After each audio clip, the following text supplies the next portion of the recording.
All right, we'll get the afternoon session up and running. In this session, we'll be talking about labor. For myself, this has been a very educational for me. I haven't really followed closely a lot of the topics that we're following. I would have never known about the housing concerns that we would have had here. I've never known about the how many of these topics are really close to a lot of people's hearts and how the community needs to really address them. So it's been really interesting.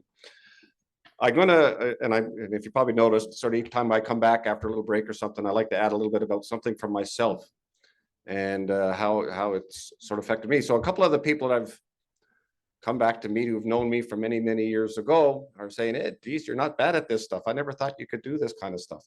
And the truth is, I'm a very intrinsic person.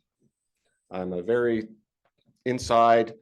For me to be a public speaker, it's a lot of work. And when I go home after 3 days, I'm going to take a lot of break and decompress and understand. It's something that you learn. It's something different. It's a skill that you have to pick up. And I knew earlier in my career as I changed from, and we'll be talking to the folks from the union in a second, I was a union member for many years. And I moved to into a staff role that public speaking, being out in front of people, being comfortable with that is something I had to learn. And I had to do something different. And like I said, if you want, I mentioned it yesterday, I think it was, I said, if you want to do, Mike Tyson said, if you want to be good at something, you have to practice at the things you hate and make it look like you love doing it, right? You have to do the things you don't like. So as a group here, and as we move forward, and we'll talk about this in closing, we're going to have to do the things that we're not comfortable with, that we're not familiar with. We're going to have to do things a little bit different and think about it that way. So I just wanted to share that. If you think this is easy for me, this is not an easy thing for me. All right, this is again, it's something you have to learn. You have to try to do something different. So I encourage everybody to do that in their life. Try something new, learn something new. Always be trying to learn something and move forward in a positive way. So our first speaker of the afternoon is Justin Andrews. He's the international rep for United Steelworkers District 6. And I'm looking forward to Justin sharing his words. Welcome, Justin.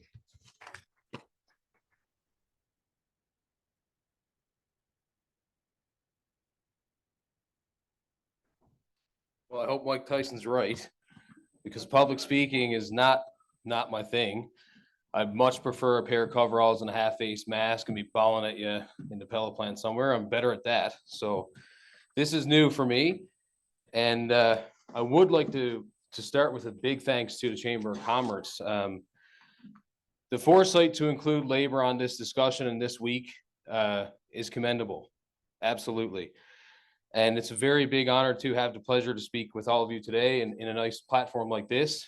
Again, union activists are probably seen on the side of the road with a megaphone sometimes, so this is much better. My name is Justin Andrews, as I was just introduced, and most importantly, my title is not a whole lot really in this room, because I'm just a worker and I am from Wabush. So welcome to my home. It is a beautiful home, and we want to keep it that way. I'm going to do something also a little different. People in the union are not used to it, so you'll remember this. But I would ask everyone kindly to stand for a moment and have a moment of silence for deceased workers in this community, and particularly those who have passed from industrial disease and accidents.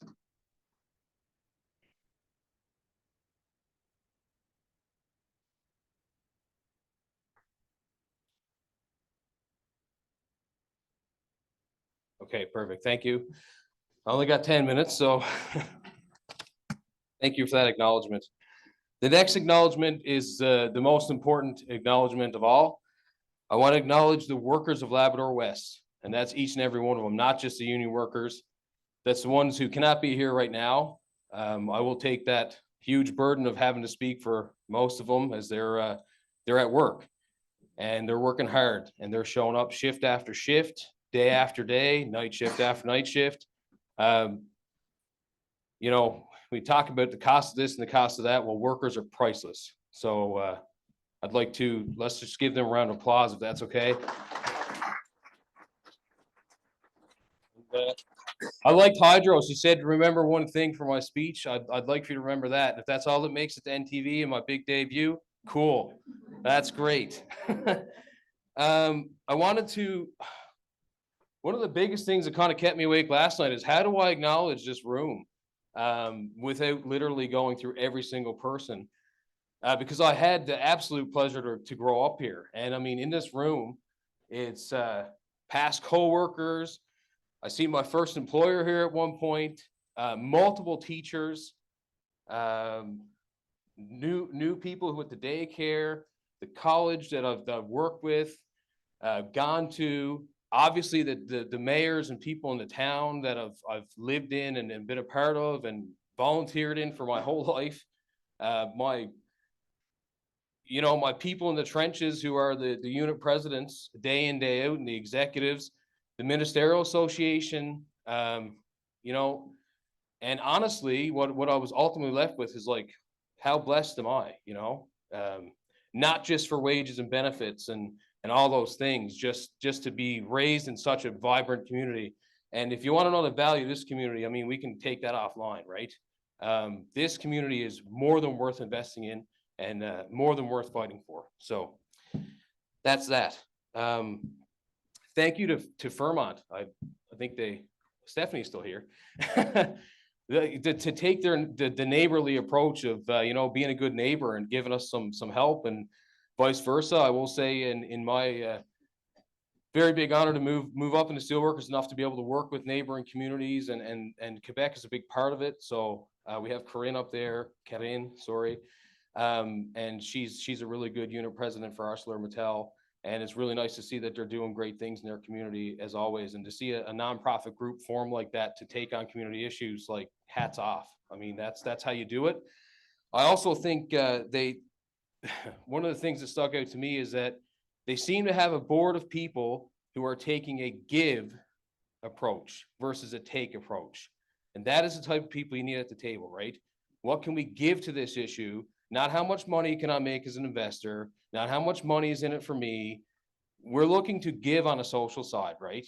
And let me tell you something about giving. If you give in life, you get back a lot more than what you anticipated. So, that's probably more philosophical or biblical, whatever, but that is just true, right? So I'm almost at the introductions. Again, it is a tremendous honor to represent the hardworking people of the community. A little bit about Steelworkers. We've been around for 64 years locally, and it's through their hard work that I even got an invite today off their backs. So thank you for all the pioneers in both steel and in the community. We have approximately 2,000 members. A lot of people just kind of think of the big locals, but we've long seen much more value in this place than that. We have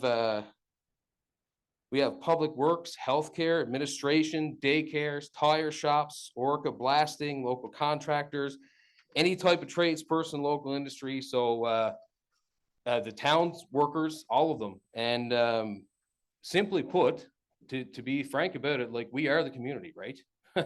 It's us. So I want to take a minute to talk about how great of stewards they are in the community.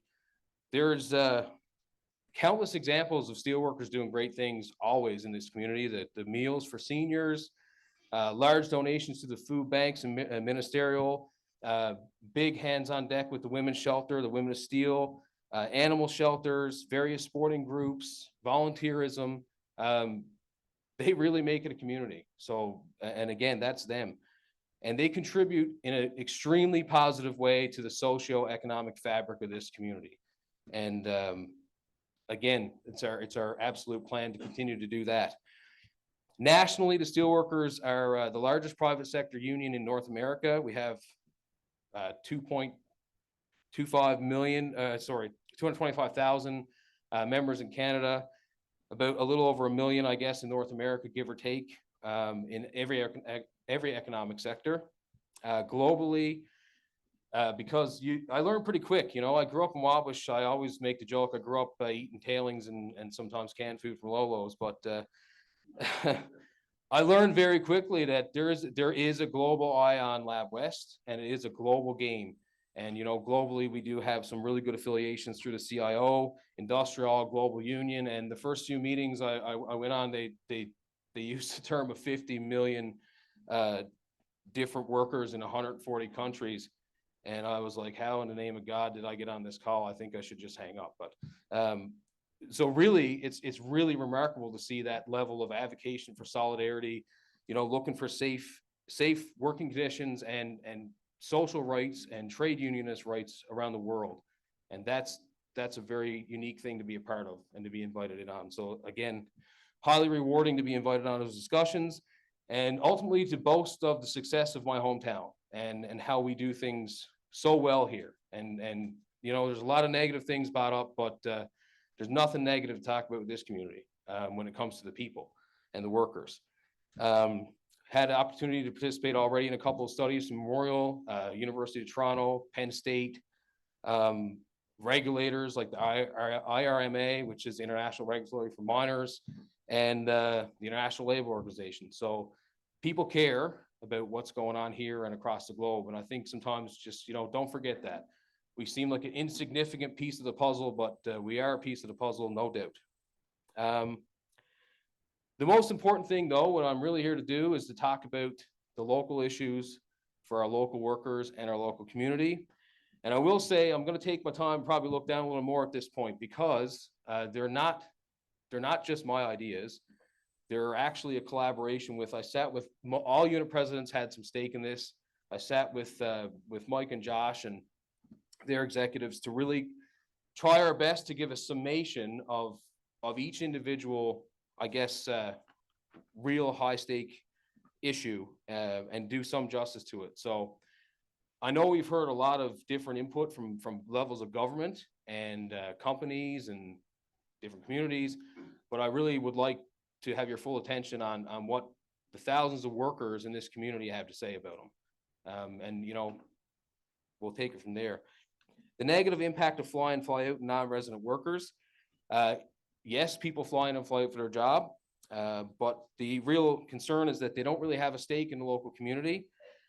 They don't contribute on a tax level or don't put much back into the local economy. Their kids don't join our sports teams. And this influx originally, which has been cited, it has caused an increase in housing prices. And it really started, I guess, the great crumbling that we talked about happening, which is unfortunate that it led to, I guess, a bigger, broader issue. But we're here. Outside contractors, listen, contractors have been a key stake in this for many years. There's no real issue with contractors, especially the ones who set up locally. And we've needed contractors for rebuilds and for construction for many, many years. They have a part to play, but it's the over reliance on contracting that's a huge problem. And it's a cost.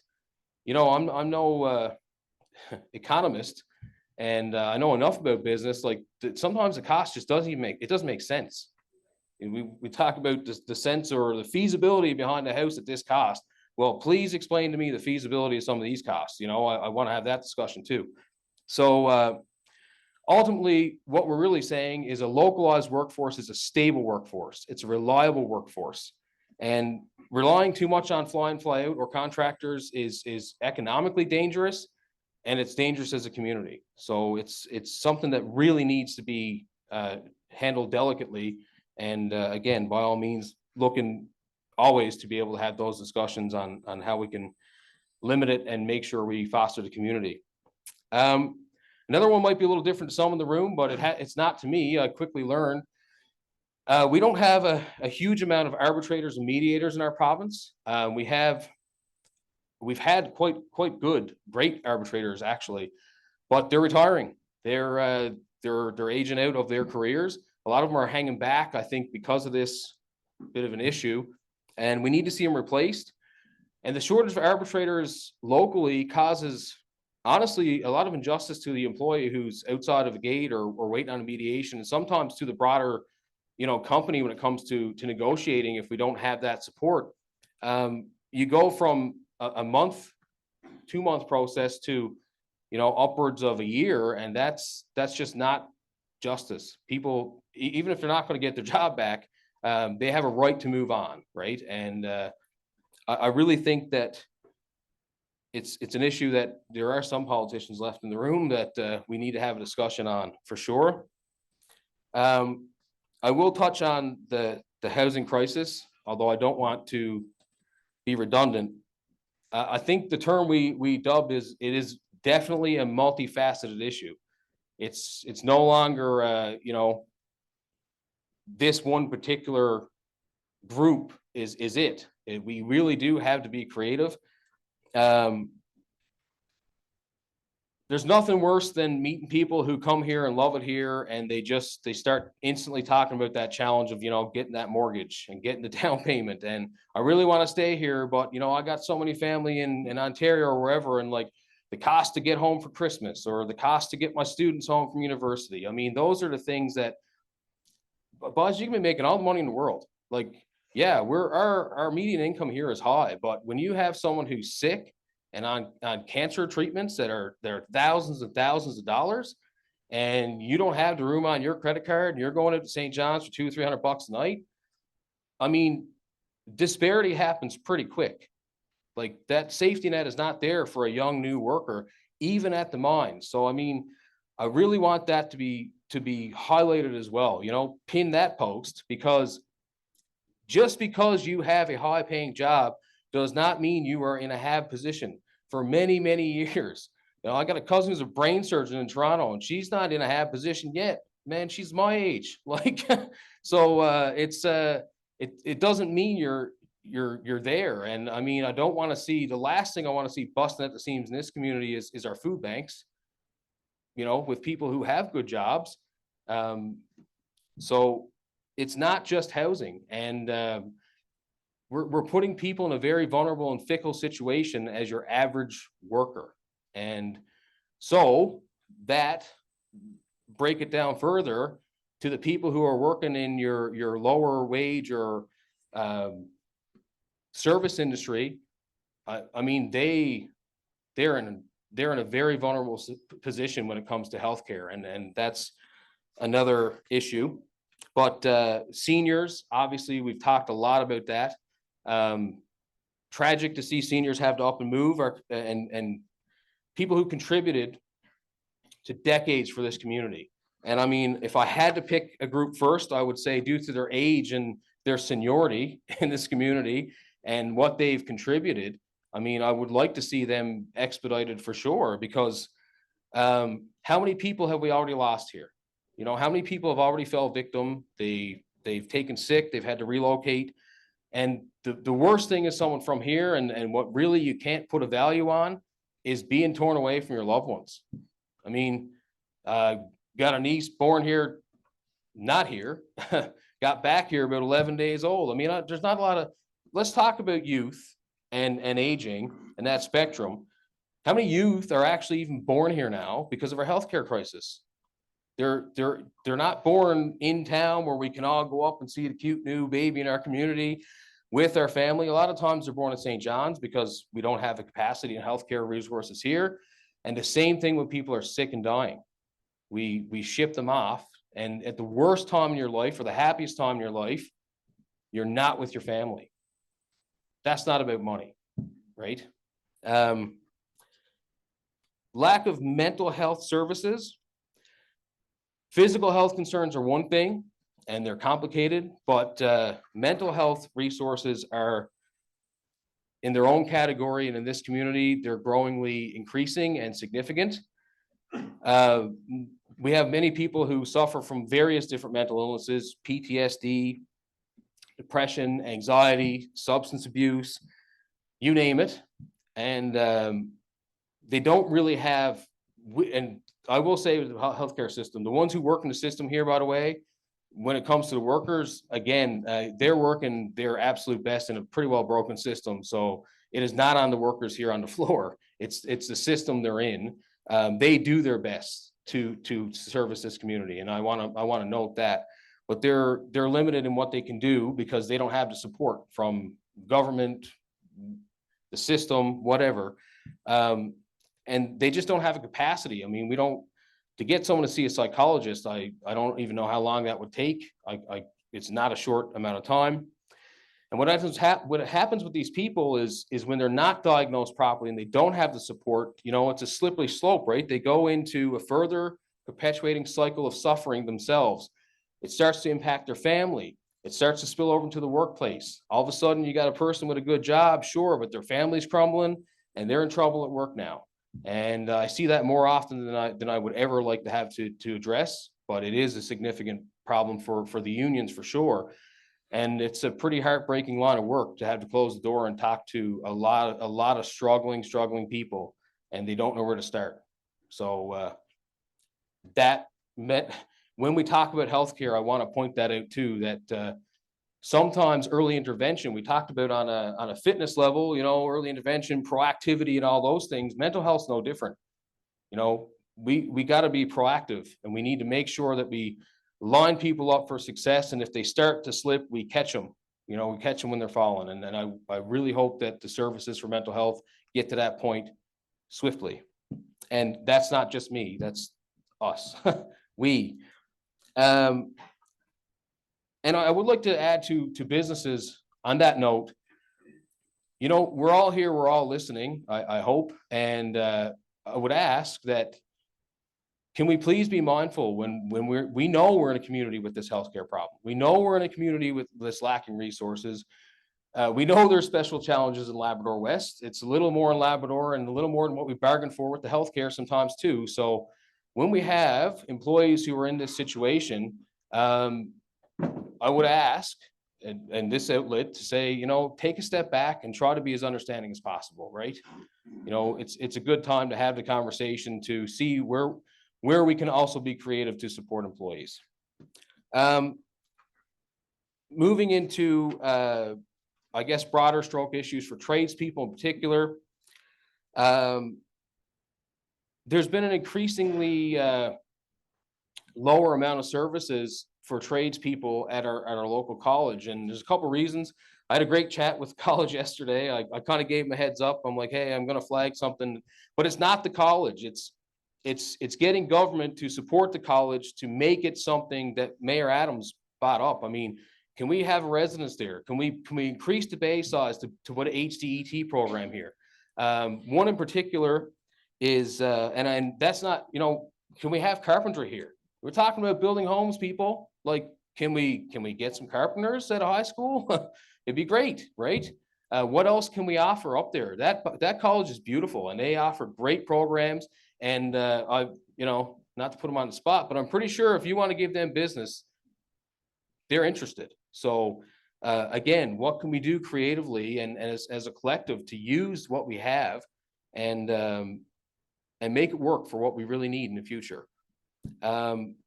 CWB tickets, it's not the bigger units, but up there with arbitrators and mediators, we have one CWB inspector for the whole province.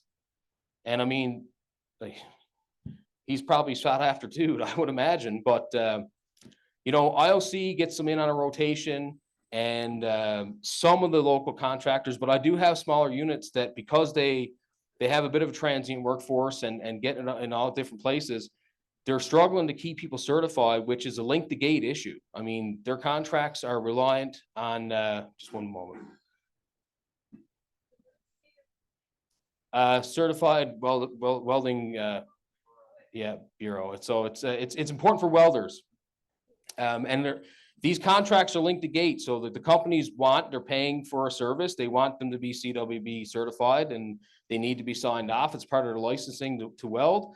And it's very important. And I've had to be creative and work with some contractor management groups to try to get another contractor to help them out, to get them in on their tickets and stuff. And I mean, I did welding at the college as part of my trade. And I was like, where did it go? I was really perplexed as to, this is a really heavy industry part of the province. How is that one of our issues? So, but it is an issue, and I did want to flag it. The next one impacts everybody. It is a complex issue. It's not something the mines are not spending money on, but we talked about Facebook. Pretty sure it has its own group. The respirable dust and silica. One of the things that we've been working on, re-engaging is a subcommittee group, which they call the steering committee as part of the Labrador West dust study. And that was actually quite successful.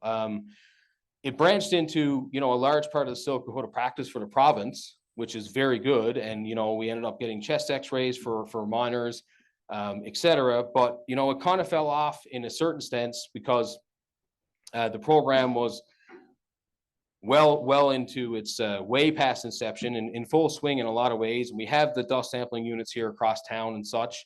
And we do have, unionized HSE techs, health and safety environment technicians, who are part of the process on site to make sure things are calibrated, to make sure there's on-person dust sampling.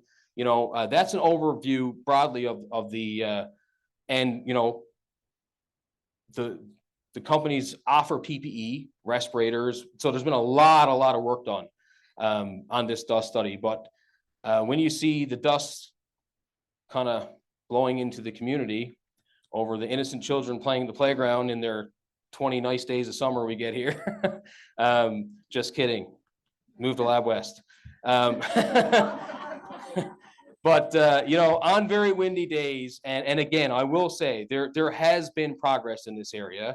It's not heard. The communities, the town councils and the companies have invested and we have pushed this issue, but there is still work to do.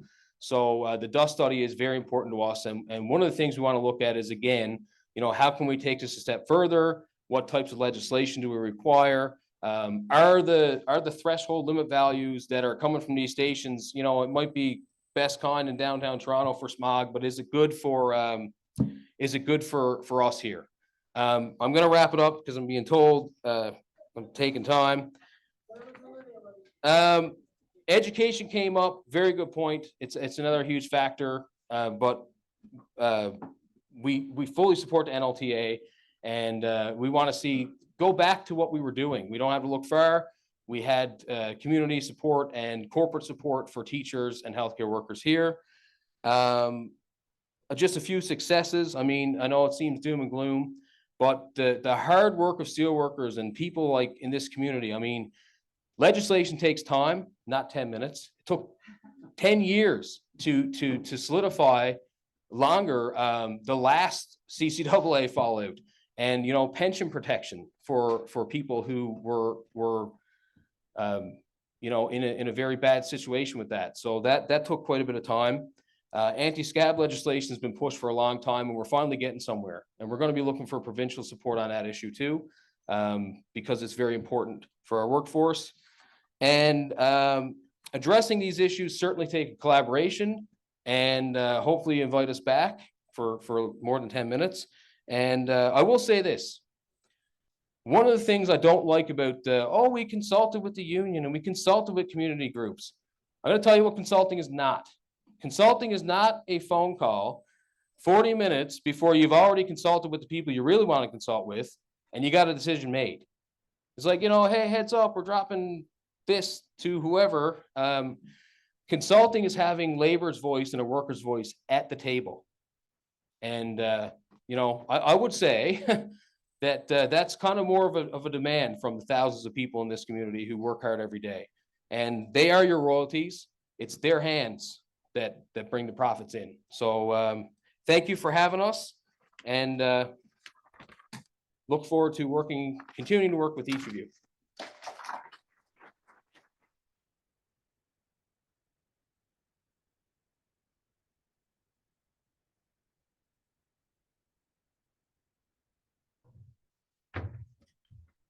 Thank you, Justin. Much appreciated.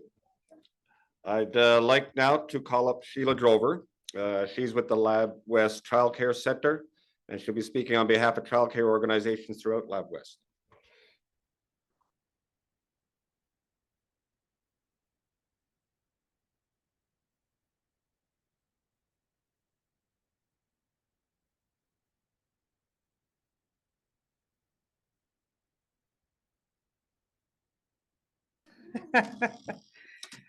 So my name is Sheila, affectionately known as Miss Sheila in our childcare centers.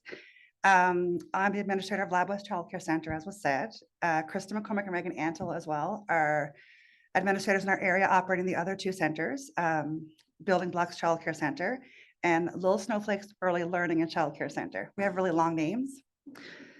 I'd like to thank Lydia and the chamber for inviting us to take part in this. I understand there's been a lot of talk about childcare over the last couple of days, but we were working, so we didn't get a chance to come. I did take time to make a fancy slideshow. I'm not good at this. I'm really good on the floor with blocks. So I apologize for how nervous I am. And if I'm red, I'm not dying, I'm okay. So I'm going to talk about what childcare looks like now in our centers, what it could look like and what we hope for the future. And I have a secret IT guy who's going to change. Thank you. It's like he knew.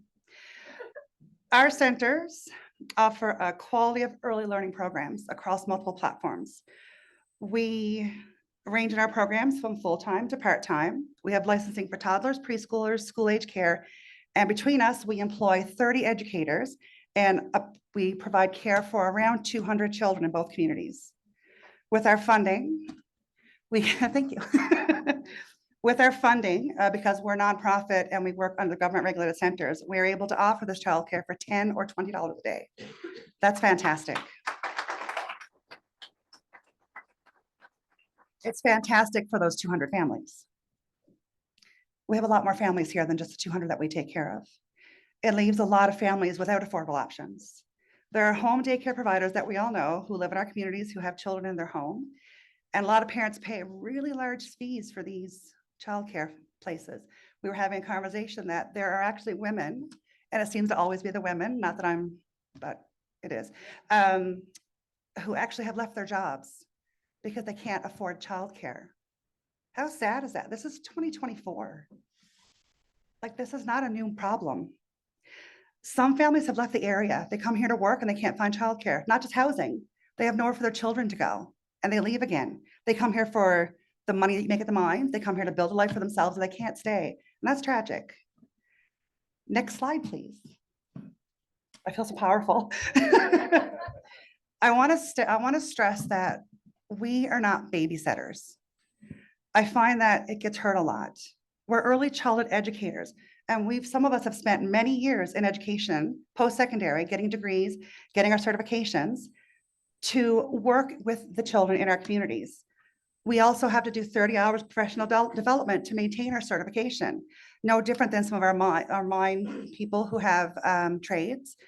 You have to keep learning and you have to upgrade your certification. We also have our own certification through ASINAL, which is the Association of Early Childhood Education of Newfoundland and Labrador. Everything in childcare so long. So ASINAL keeps account of us and makes sure that we are doing the best practices for the children. As ECEs, we create curriculum that fosters holistic development across all developmental areas of their child's domain.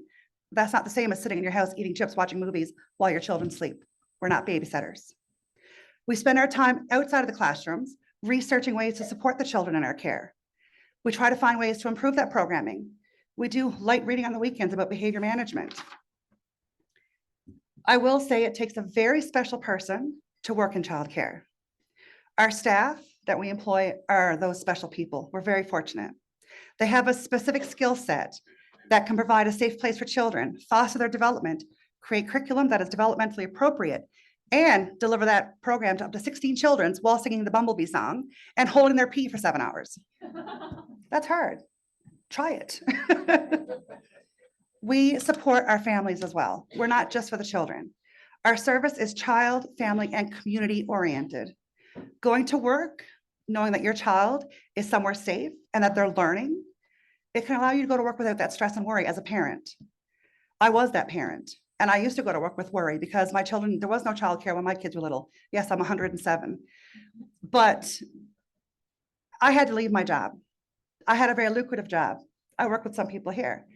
And I couldn't find childcare for my children because my oldest had special needs. He's 25 now, so I mean, it's no longer his, I don't need childcare now. But I left my job to stay home with my children because I couldn't afford to go to work. That still happens. He's 25 and it's still happening in our communities. With the cost of living, It only increases in our communities. Having dual incomes is required for most families. Everyone wants to go on vacation. I like to go on vacation. We both work, same thing. But it means that the need for childcare is also increasing. Next slide, please. We currently have 200 children enrolled, 30 ECEs. We follow binders full of government regulations. Some are wonderful, some are challenging. But the regulations are there to keep the children safe, is to keep us answering for what we're providing for the most vulnerable sector. There have been positive steps in the last little while with some government initiatives to support the ECE field. There are financial programs for new ECEs wishing to enter the field. They go through a program so that when they go to school, the government will actually reimburse their tuition fees, which is phenomenal. There is a wage grid that came out last year. That was interesting. It was made to create equal income for certified ECEs. So we have amazing educators that do important but hard work with minimal societal respect. How often do you talk to someone and they say, oh, work at a daycare. Oh, must be so fun to play with kids all day. It's not. Sometimes it is, but we get sneezed in our faces. Just keep that in mind. So our staff, they have passion. They have the desire to be in the ECE field, working in our centers. We have maximum capacity across our centers, so there's no more room. We have educators working 8 to 12 hours a day. I feel it was 12 hours that you said, yeah, which is brilliant for our communities because we need for shift workers. But we also have children who spend 9 to 14-hour days in those centers. Some there from open to close. And don't get me wrong, we are glad to provide that service. None of us are in it for the money. Well, it helps, but but staff can find themselves in a room with 16 children. Some have behavioral needs, and we don't have support for those children. Some days, lunch breaks are shortened, and bathroom breaks wait for hours because we don't have enough staff just to cover a bathroom break. Can you imagine being at your place of work and not being able to go pee? It happens. Be a woman. You women know what I'm talking about. It happens. We close rooms. Families no longer get that needed service. That impacts their workplace because now they can't go to work. Society will tell us that our jobs must be amazing. But if it was just play all day, we wouldn't get tired of that. Staff start to burn out. They are tired. They're not finding societal support. And in our unique place in our world, in our Lab West area, we're not giving the same living allowance that most people get. I believe that Andrew touched on the medium wage for Lab West. We're not there. We're not there, but we still live in the same community as everyone who makes that beautiful income. We have to buy and pay the same bills that everyone here does. Our work is important. These staff see job ads for cleaning an office building. They love children, but they also love their home and they like to eat. They have children who are in university. So what would you do? The same thing most of those staff did. I've been working in this center since 2014, and I have seen 20 really amazing ECEs move to other positions in our community or leave the area. And that's just my center. I can't even give you numbers for the other 2 that are here. That's a lot of people. That's a lot of children we have had to turn away. In an effort to retain staff, I was doing some light reading and I was researching retention strategies. That's how my Friday nights go. I did read a book by R.J. Herrnstein, just drop a name. He did a study and he introduced the matching law. And that matching law states that you will do things in proportion to the amount of reinforcement you receive from it. It's a reward system, but it seems the reward for working with children is not incentivizing enough for people to stay in the field. Next slide, please. So what we need is the same thing that any field in the labor market needs: recruitment, retention, and support. Specifically for our field, we need more regulated centers that are staffed with qualified educators to reduce our wait lists in our communities. We have 3, we need 10. We need local training opportunities to increase diverse learning for our educators, with training specifically to caring for children with exceptionalities. Sometimes they don't have a space anywhere. And I guess because I have a child, I'm more of an advocate for that as well, because all children should be included in childcare. We need the physical land and actual government approved buildings to open these new facilities to accommodate our growing population. We need financial stability for livable wages in our communities to attract educators, and then the funding to support it and to make it sustainable.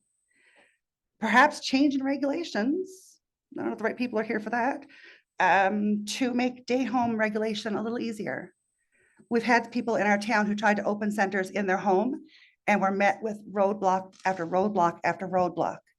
It shouldn't be like that. If you have a person who's qualified to work with children and they want to have it in their home, they should be able to with government supports. And these are just a few ideas that we came up with during an hour for lunch. An hour for lunch where we were angry a little bit, but we also had some great ideas. We need space. We need the people. And I'm sure that there are much more educated and experienced people in this area that could workshop viable solutions for the lack of affordability of childcare in our area. I don't know that we're those people because we're always in a classroom but we're willing to talk to whoever wants to listen. Like any professional, oh, sorry, next slide. I clicked it on my hand, you didn't see it. Like any professional field in the labor market, before we reach the goal of expansion and growth, we need sustainability. Childcare accessibility is not a new issue. It's been present for many decades. As I said, my son is 25. My mother, I'm not 25, but my mother had to leave her work to stay home and take care of me and my brothers because there was no childcare. That's decades, decades. It needs to change. Our wait lists are not getting shorter. On my wait list alone, I have 500 children. Let that sink in. I mean, you applauded the 200 we're helping. There are 500 on my wait list as of yesterday. I reached number 500. Where are those children going to go? Where are the workers going to go? They can't work if they got no one to take care of their children. That's illegal. You can't leave them home. As much as we want to, we can't. And duct tape also is not an option. We found that out. It's not true. I'm lying. I'm kidding. I would never. Oh, my own kid. No, I wouldn't. So to use an analogy, and keep in mind that I'm an ECE and I'm not knowledgeable in construction, but I would think that a strong foundation is needed before building something bigger. Childcare, we feel, is part of that foundation for our community, and it's essential for working families. We need support from stakeholders, governments to evolve with the growing of our community, not just keep throwing more things at it and hoping for the best. Thank you.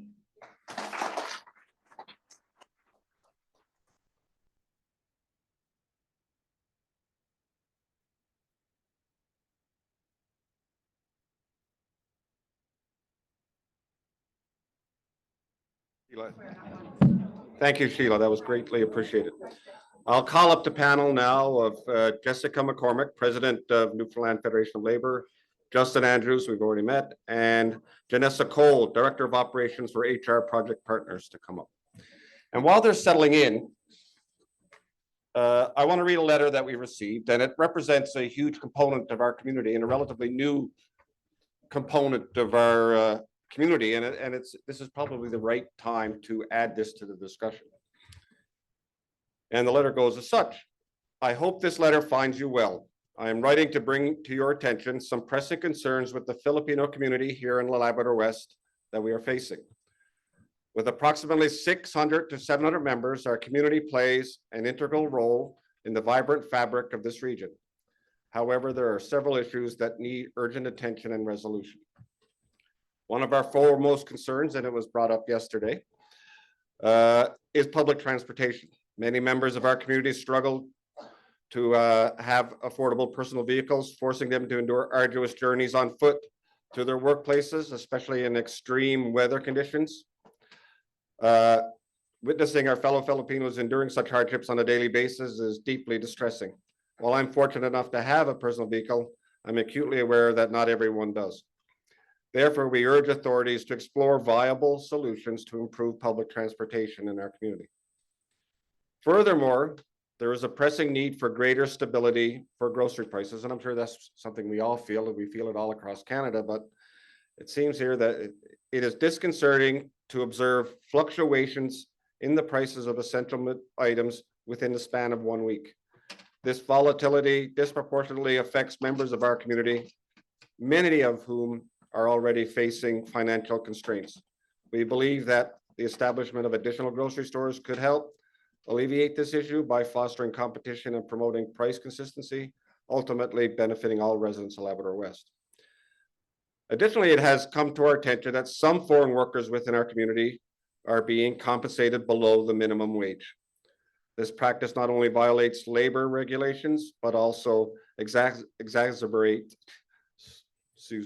financial hardships of those affected. We implore relevant authorities to enforce fair labor practices and ensure all workers, irrespective of their nationality, receive just and equitable compensation for their contributions. In conclusion, I appeal to you to have proactive measures to address these concerns, improve the quality of life for the Filipino community in Labrador West by fostering inclusivity, fairness, and support. We create a more vibrant and harmonious community for all residents. Thank you for your attention to these matters. I look forward to your prompt action and continued collaboration. So, that's some pretty hard statements for us to hear, but they are out there in our community. And 600 to 700 members of our community, we're looking at a huge component to our community that are asking some pretty serious questions. So I'll sort of stick to the compensation of the minimum wage. Maybe you have a few words on what are some of the things that they can do and we can do as a community to support making sure that the right things happen. Yeah. And thanks for the invitation to participate in the summit. I'm the president of the Newfoundland and Labrador Federation of Labor. And for those of you that aren't familiar with our organization, we represent about 70,000 unionized workers across the province, including many workers here in Lab West. As Justin alluded to earlier, I'm not often invited to Chamber of Commerce or events hosted by employers, but I do think that it's incredibly important for union representatives and business to come together and talk about solutions and how we can work together to address some of these bigger systemic problems that we're seeing in our communities. I had a chance to take a look at the letter that was shared during the lunch break. And I think that when we come together to talk about industrial policy and workforce challenges, we oftentimes are talking about the issues impacting low-wage workers as a secondary issue, but the work of migrant workers in particular in our communities is absolutely essential. And the services that operate in regions like this one would not be possible if they weren't here doing those jobs. Unfortunately, we know that exploitation happens in many different industries, and there is certainly fear, I think, amongst migrant workers in particular about the consequences of coming forward to speak about, experiences that they have in the workplace, whether it's not being paid for overtime, not receiving wages that they rightfully deserve, or not being informed and educated on what their labor rights are here in Newfoundland and Labrador. So there are a couple of things that I think we can all do to address that issue. One is certainly, and I think unions try to do this for our part, is to talk to people about what their rights are under labor standards and help them pursue avenues to deal with employers who are not respecting those rights. But more broadly, I think we need to talk about the policies and legislation that exists in Newfoundland and Labrador that supports or does not support those workers in accessing decent work. I don't know the details of or the circumstances of the individual who wrote that letter, but certainly if somebody isn't being paid the minimum wage, that's illegal. And I know you folks all know that, but that's not to say that those rights aren't violated. So helping somebody to kind of pursue resolution through labor standards is really key. But beyond that, we can't just talk about minimum wage in Labrador West or any part of the province. The Canadian Centre for Policy Alternatives released a report on living wages just a couple of months ago. And when they took a look at, breaking it down by region, in Labrador, a living wage is somewhere just above $26 an hour. And that's, that is the bare minimum for a family of four. And that does not include vacation, as Sheila had mentioned. That does not include paying down debt if you have it. That does not include the other things that make it possible for somebody to participate in society. So that is the floor. And of course, the minimum wage, the legal minimum wage in Newfoundland and Labrador is only $15 an hour. And there are many people, including people in this region, that are only earning the minimum. So I think there's a lot of work to do in terms of policy, advocacy, and education. And it takes all of us, employers, union leaders, community, to be committed to that. Thank you. Yeah. And I guess just to add to that as well, and Jessica somewhat touched on it, I think education is key, both for employees and employers. As Belinda Mayor Adams said earlier, you don't know what you don't know. I think it's very important for people to talk about it and become knowledgeable on what your rights are as an employee and what you are entitled and what you have to do as an employer from a labor standards standpoint.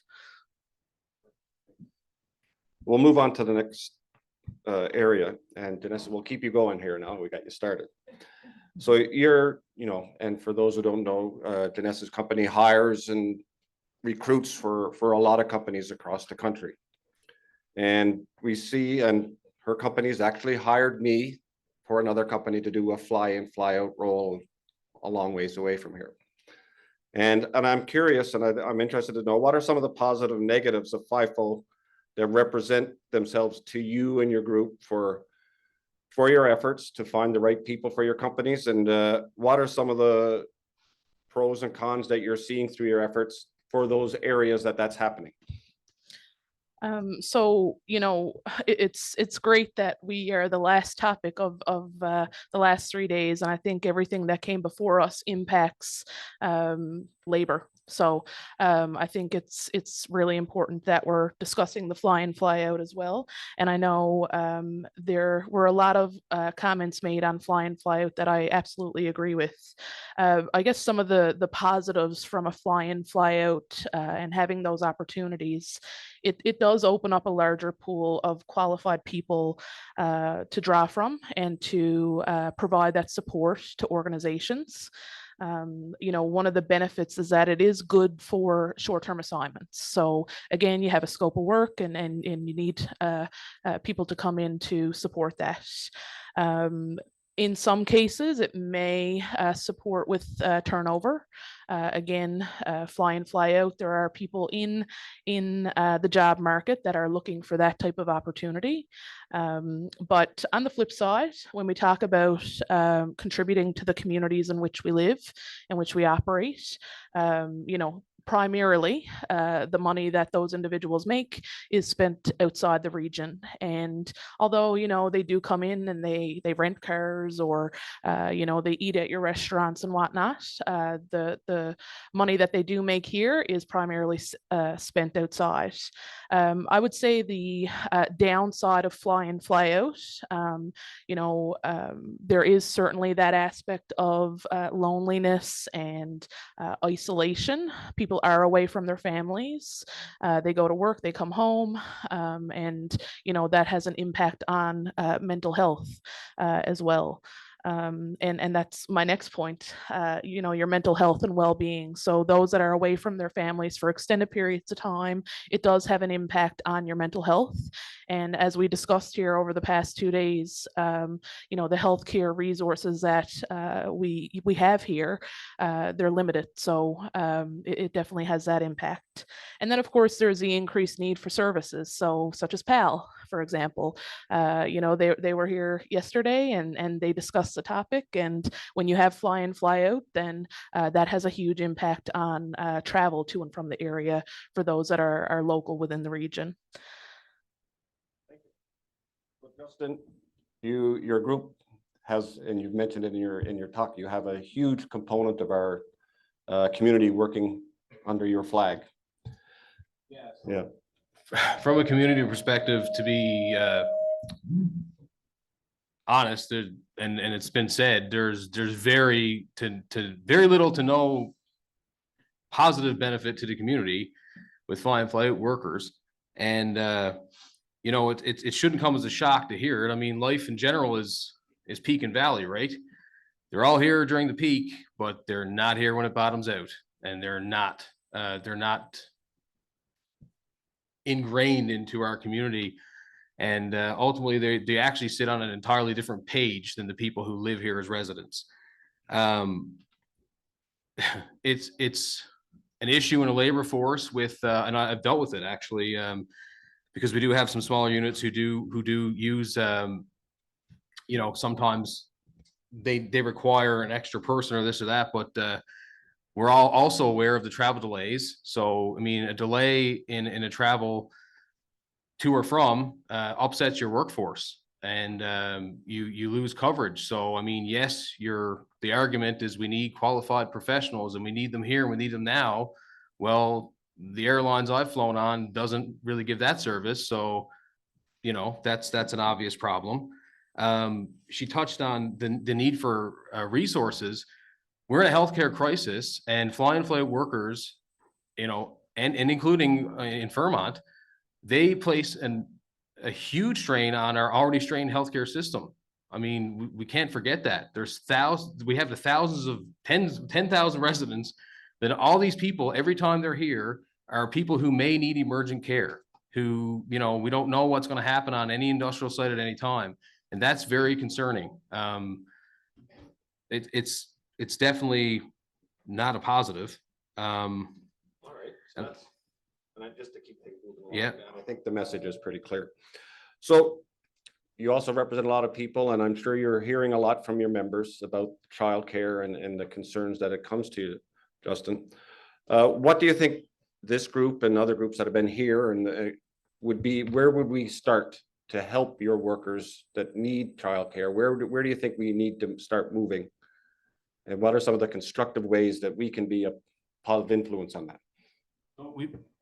I mean, this is there's a good news start to this conversation, which is nice. We've started in some very positive places. We actually have daycares up and running. It is a long-standing issue. Unfortunately, it was an issue when I had small children, but and I didn't get to avail of it. But there are, slowly but surely, we are getting somewhere. We have a new daycare here.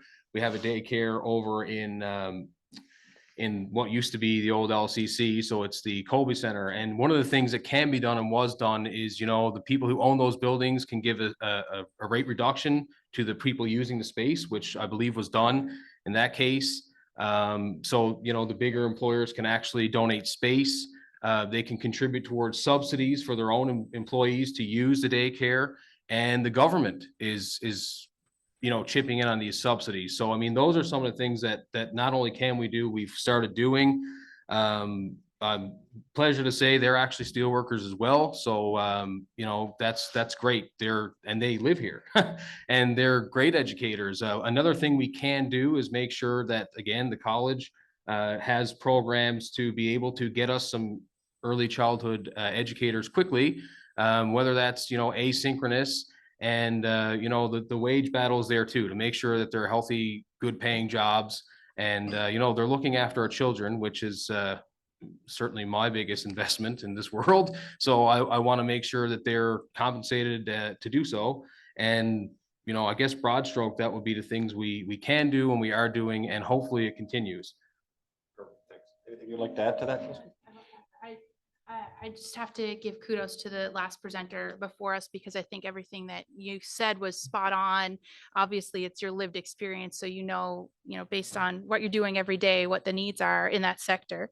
The Federation of Labor and the Jimmy Pratt Foundation, they support a lot of research around childcare in Newfoundland and Labrador. We commissioned a survey of early childhood educators back in November, and we had about 520 ECEs respond to the survey, which, like, if you're doing polling or surveying of a population out of, I think, around 1,200 ECEs in the province, like, that's a huge response rate. And I think in itself speaks to the desire that ECEs have to have their voices be heard and acknowledged. And we were talking specifically about some of the workforce issues because we know that the lack of capacity in childcare is directly correlated to the workforce, the needs of ECEs to recruit more people to come into the sector and to retain the people who are working in it right now.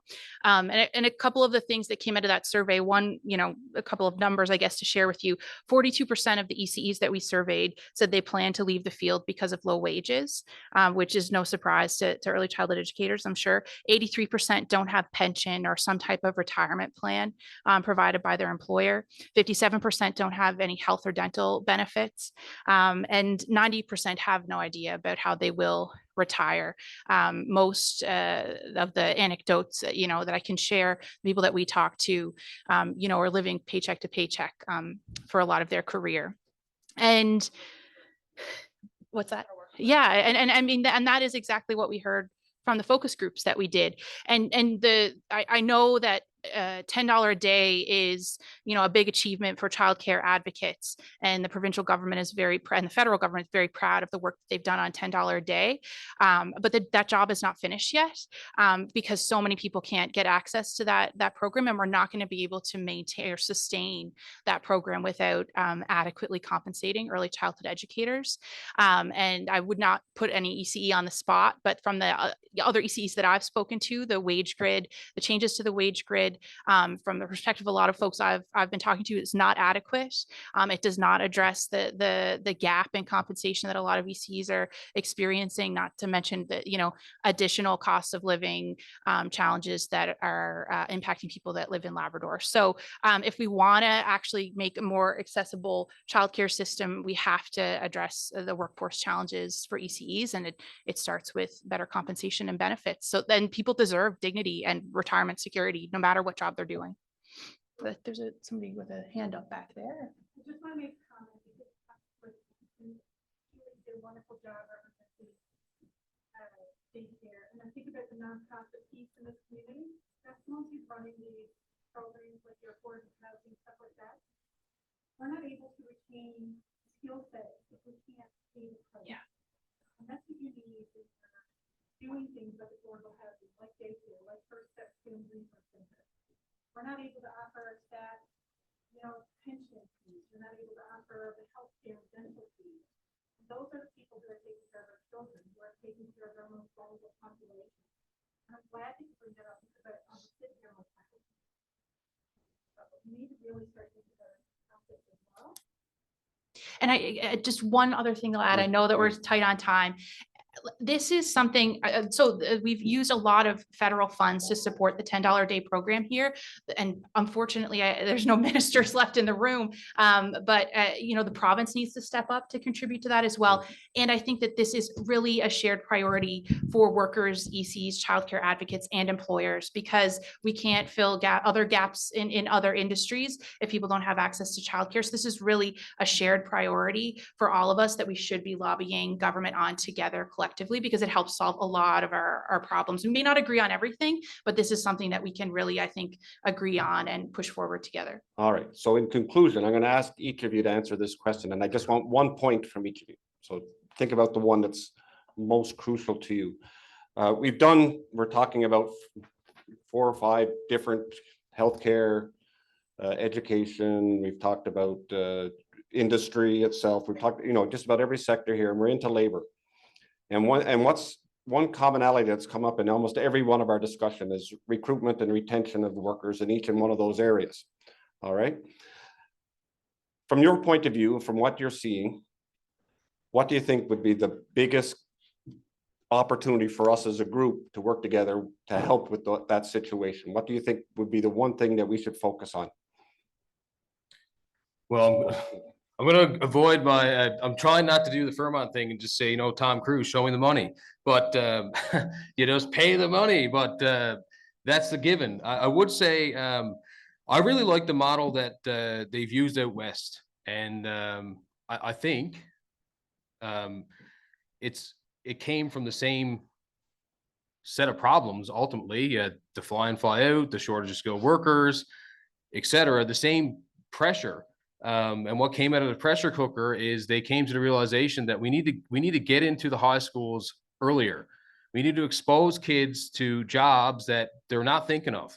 You know, you talk to a child and you think that by the time they're 14, 15, they're thinking, but they're still pretty narrowed in their scope of what they can do in life. You know, I'm going to be a firefighter. I'm going to be a police officer. I'm going to be in like, you know, you're not talking to them about being an early childhood educator or being a carpenter or being any of these skilled trades. I mean, I won't even pick one in that sense. And again, maybe we can start offering the programs and subsidies there. And, you know, high schools have STEM. Can we take that further? Can we start giving them hard skills, hard labor skills? And ultimately, you know, branch that over into you're graduating high school and you're halfway to a ticket, which we all require as that skilled worker. You know, even if it's heavy equipment and such. I mean, what better place in the world than who has more heavy equipment kicking around in their backyard than us, right? I mean, we got simulators. Like we just got to hit them younger. I would say that would be my top pick.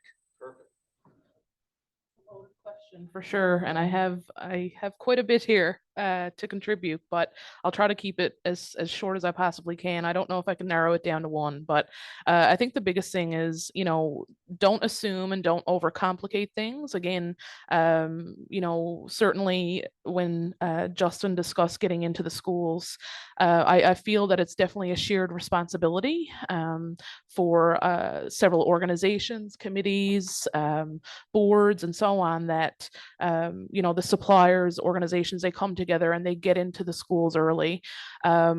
Maritime Resources out on the West Point in Kings Point, they actually had an event. Community partners were involved. They had you know, organizations into the high school there. There was 200 students from 6 schools within the region to educate them on you know, in that case, it was mining, but again, there's so many different other, you know, programs and whatnot you can certainly get involved in. So that piece, absolutely. And I think there's so many other little things that you can do from a retention standpoint and attracting people to come to the area. You know, employee referral programs. Who better to sell the organization, the roles that you have, than those that currently work for you and those who currently live here. Again, branding. So whether it's the company, the community, you know, we talk about mentorship programs within organizations. Why not have that for the community? And I know, I believe it was Ron mentioned, you know, Dr. Costello and how he mentored new doctors to the area. Why not have committees of retirees who can give an hour or two a week to talk to work-term students or new grads or those relocating to the area to discuss what is offered here. There's so many different you know, activities and organizations and associations that you know, I would say half of the people, you know, don't even know about or not aware of.